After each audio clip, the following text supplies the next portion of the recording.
A young disciple once approached the Buddha with tears in his eyes. "Master," he said, "I try to be good to everyone. I never refuse help, I always forgive, and I always give more than I receive. But still, people lie to me, take advantage of me, and leave me broken. Why does kindness bring me so much pain?" The Buddha looked at him with calm eyes and said nothing. Instead, he gestured for the young man to follow. They walked for hours until they reached a small village where a man was limping down the road, his feet covered in cuts and blood. The man carried a heavy sack, but on his back were dozens of brand new pairs of shoes.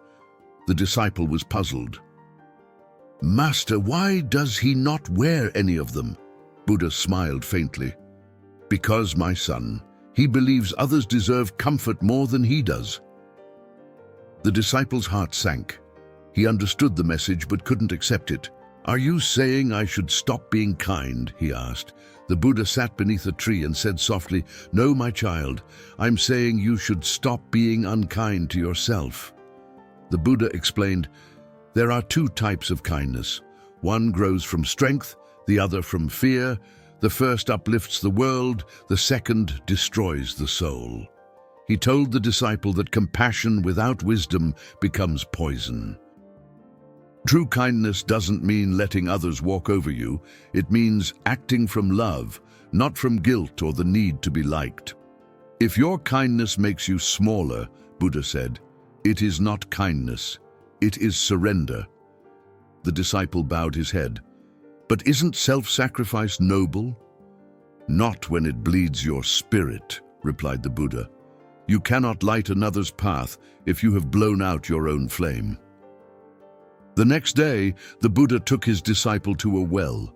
Villagers lined up, asking the young man for water. Eager to please, he began drawing and giving cup after cup until his hands blistered and his arms trembled. When the next person asked, he tried to draw one more bucket, but the rope slipped and the bucket fell into the deep well. The Buddha looked at him gently. "Now, no one will drink. Do you see? When you give without balance, you lose the strength to give at all." The disciple finally understood. Saying no is also an act of compassion. It protects both the giver and the receiver. Each time you say yes while your heart says no, said Buddha, you create suffering in two souls. From that day, the young man began practicing the courage of boundaries. Before helping, he would ask himself, does this uplift me or drain me? And if it drained him, he would bow, smile, and step away in peace. One afternoon, the disciple found a man struggling to pull his ox from a ditch. Remembering his lessons, he rushed to help. But no matter how hard they tried, the ox wouldn't move. Exhausted, the disciple fell to the ground. The man, instead of thanking him, yelled in anger and walked away. When the disciple returned to the Buddha, he was furious. "Master, I tried to help again and failed. Why is it wrong to help?" Buddha replied, "Because not every pain is yours to heal." He continued, "Sometimes helping too soon steals another person's lesson. Karma works through struggle. When you interfere, you carry a burden that was never yours." The disciple realized then that kindness requires discernment. Wisdom is knowing when to help and when to walk away so others can grow. Days later, as the sun set over the forest, the Buddha and his disciple sat by a river. A scorpion was drowning nearby. The disciple rushed to save it but was stung and screamed in pain. Still, he tried again, and again it stung him. The Buddha calmly picked up a leaf, used it to lift the scorpion, and placed it safely on the bank. Then he turned to the disciple and said, "Kindness should never change its nature, but it must change its method." The disciple nodded slowly, understanding that true compassion is not blind, it is mindful. Sometimes the most loving act is not a warm embrace, but distance.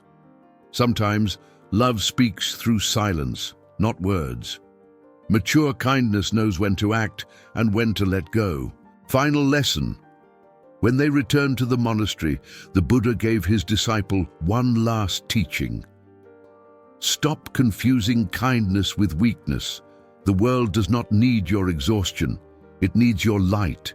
You can only shine when you protect your own flame.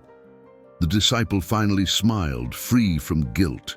He learned that kindness is not about saying yes to everything. It is about saying yes to what keeps your soul alive.